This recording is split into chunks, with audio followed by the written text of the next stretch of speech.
বাংলাদেশ জাতীয়তাবাদী ছাত্রদল দিনাজপুর জেলা শাখা কর্তৃক আয়োজিত 7 নভেম্বর জাতীয় বিপ্লব সভাপতি দিবস উপলক্ষে আলোচনা সভা।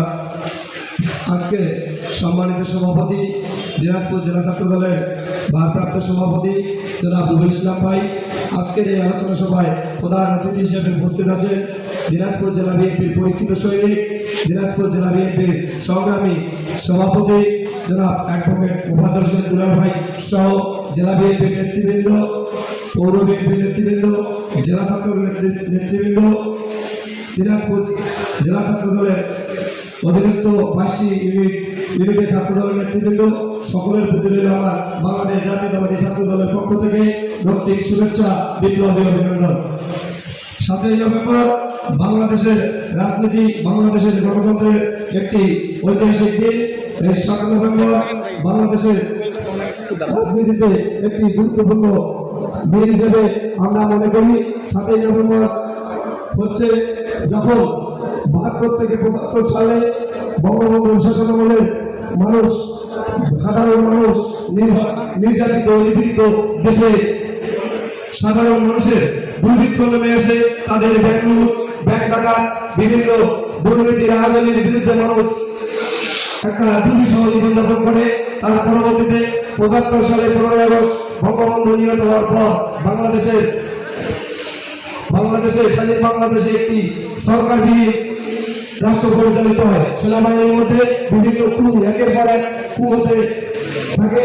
তখন বাংলাদেশ একটি অনিশ্চিত ভবিষ্যতের দিকে চলে যায়। ঠিক সেই মুহূর্তে 7ই নভেম্বর 1975 সালের 7ই নভেম্বর সিপাহী জনতার বিদ্রোহের মাধ্যমে বাংলার রাষ্ট্র দিবসে বাংলাদেশের রাখাল রাজা, স্বাধীনতার মহান স্থপতি, স্বাধীনতার মহান ঘোষক, বাংলাদেশ জাতীয়তাবাদী দল বিএনপির প্রতিষ্ঠাতা, আধুনিক বাংলাদেশের উপকার, গণতন্ত্রের প্রবক্তা শহীদ রাষ্ট্রপতি জিয়াউর রহমান।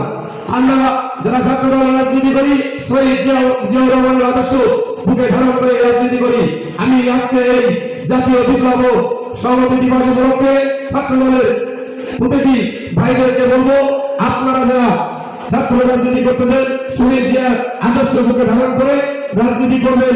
আমাদের একটাই কথা হবে, আমরা কোনো ভাইয়ের না, আমরা শহীদ রাষ্ট্রপতি জিয়াউর রহমানের, আমরা বিএনপির ভারপ্রাপ্ত চেয়ারম্যান জনাব তারেক রহমান, আমরা দেশনেত্রী বেগম খালেদা জিয়ার শহীদ। তাই আসন্ন আগামী 26 সালের যে নির্বাচন, সেই নির্বাচনে আমি ছাত্রদলের ভাইদের প্রতি উদাত্ত আহ্বান জানাবো, ধানের শীষের পক্ষে আমরা সবাই ঐক্যবদ্ধ থাকবো। আমাদের বিএনপির ভারপ্রাপ্ত চেয়ারম্যান জনাব তারেক রহমান বলতে, সবার আগে বাংলাদেশ। আমি মনে করি জাতীয়তাবাদী পরিবারের আমাদের মধ্যে সবার ঊর্ধ্বে ধানের শীষ, এই নীতি অবলম্বন করা উচিত। সবার ঊর্ধ্বে ধানের শীষ, এটা লক্ষ্য করে আমরা আগামী দিনে রাজনীতি করবো। আর ইতিমধ্যে আপনারা সবাই জেনেছেন, আমাদের বলবো, আমাদের মাদারা ডেমোক্রেসি আপসের নেত্রী দেশনেত্রী বেগম খালেদা জিয়া আমাদের দিনাজপুর থেকে, দিনাজপুরের এই সদর 3 আসন থেকে নির্বাচন করবে। আমরা সবাই ঐক্যবদ্ধ ভাবে থেকে আগামী দিনে এই আসন সহ দিনাজপুরের 6টি আসন ধানের শীষকে বিজয় করে বেগম খালেদা জিয়া এবং তার নেতৃত্ব তারেক রহমানকে উপহার দেবো। এই আশাবাদ ব্যক্ত করে আমি আমার সংক্ষিপ্ত বক্তব্য শেষ করছি। বাংলাদেশ জিন্দাবাদ, শহীদ জিয়া অমর, দেশনেত্রী বেগম খালেদা জিয়া জিন্দাবাদ, তারুণ্যের নেতৃত্ব অহংকার, তারেক রহমান জিন্দাবাদ, তারেক রহমান বীরের দেশে আসবে ফিরে বাংলাদেশে। সবাইকে ধন্যবাদ। দিনাজপুর জেলা ছাত্রদল জিন্দাবাদ। ধন্যবাদ।